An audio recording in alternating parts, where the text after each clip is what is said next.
ఓం నమ శివాయ. ఈశ్వరాయ నమ, పరమేశ్వరాయ నమ. సర్వ సృష్టికర్త, సర్వస్థితికర్త, సర్వలయకర్త శ్రీ ఈశ్వరా నీకు ప్రణామములు. ఓం నమో వెంకటేశాయ నమ.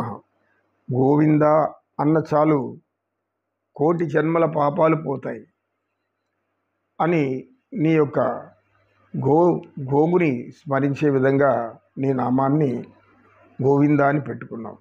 అతి సాధుజీవులైనటువంటి గోవులు తల్లి వంటిదని పవిత్రంగా భావించే మన హైందవ జాతి అంతా కూడా గోమాతను ఎంత పవిత్రంగా పూజిస్తామో అంత పవిత్రమైన మనసు మనకు వస్తుంది. కనుక అందరూ అలా జీవించాలి అని సత్యనిష్ఠుడు శిష్యులకు తెలియజేసి, నిన్న మీరు అడిగారు మరొక సూక్తి చెప్తే బాగుంటుంది అని. చెప్పుకుందాం, సూక్తులు ఎన్నైనా చెప్పుకుందాం. వినేవాళ్ళు కావాలి, విన్నారు కూడా మరి ఆచరించే వాళ్ళు కూడా కావాలి కదా. అయినా మన ధర్మం చెప్పడం మన ధర్మం. ఎందుకంటే మనం యోగులం కనుక, యోగం అనేది భగవంతుడు మనకి ఇచ్చినటువంటి ఒక జ్ఞానం కనుక. మానవ సేవే మాధవ సేవ, ఇది మన ధర్మ శాస్త్రంలో అతి ఉన్నతమైనటువంటి మాట, వాక్యం. మానవ సేవే మాధవ సేవ. ఎందుకంటే అన్ని జీవరాశుల్లో భగవంతుడు ఉన్నాడు. అన్ని జీవరాశులు వదిలేస్తాం, మిగతా జీవరాశులతో మనకెందుకు? కనీసం తోటి మానవులకైనా మనం సేవ చేయకపోతే మన జన్మ సార్థకత ఎలా అవుతుంది అని పరమాత్మ అంటాడు. అందుకే మానవ సేవ చెయ్యండి. మరి అందరూ అలా చేస్తున్నారంటే ఎంతో పుణ్యాత్ములు ఉన్నారు, ధనవంతులు ఉన్నారు, ఆశ్రమాలకు దానం చేస్తున్నారు, అన్నదానం చేస్తున్నారు, ఇవన్నీ చేస్తున్నారు. కానీ ప్రతి ఒక్కరు కూడా ఈ దానగుణం కలిగి ఉండాలి. దానగుణం కావాలంటే దయాగుణం ఉండాలి. ఎవడని అడుక్కుంటుంటే వీడికి ఏం పని పట్టదు, అడుక్కుంటున్నాడు చూడు అంటారు. ఎందుకు అడుక్కుంటున్నాడు? లేకుంటేనే కదా అడుగుతున్నాడు. పాపం ఆకలితోనే కదా అడుగుతున్నాడు. అదేమన్నా వానికి ఒక ఉద్యోగమా, లేదంటే వాడికి ఒక వ్యాపారమా?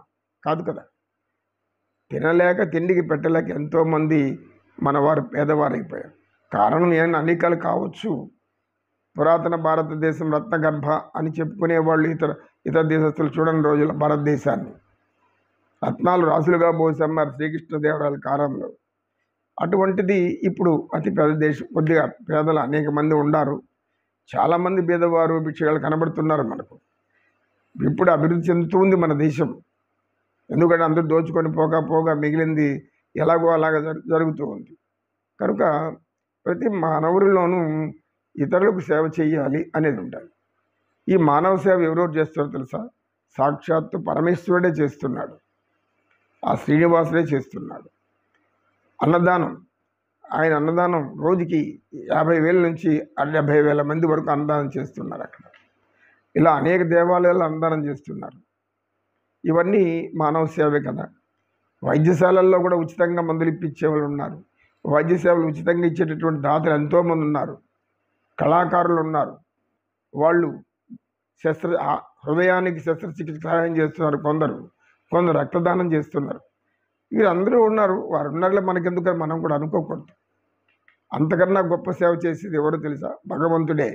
ఇవన్నీ ఇచ్చింది భగవంతుడే కాబట్టి ఆయన చేసే సేవ కంటే గొప్పది ఏది లేదు.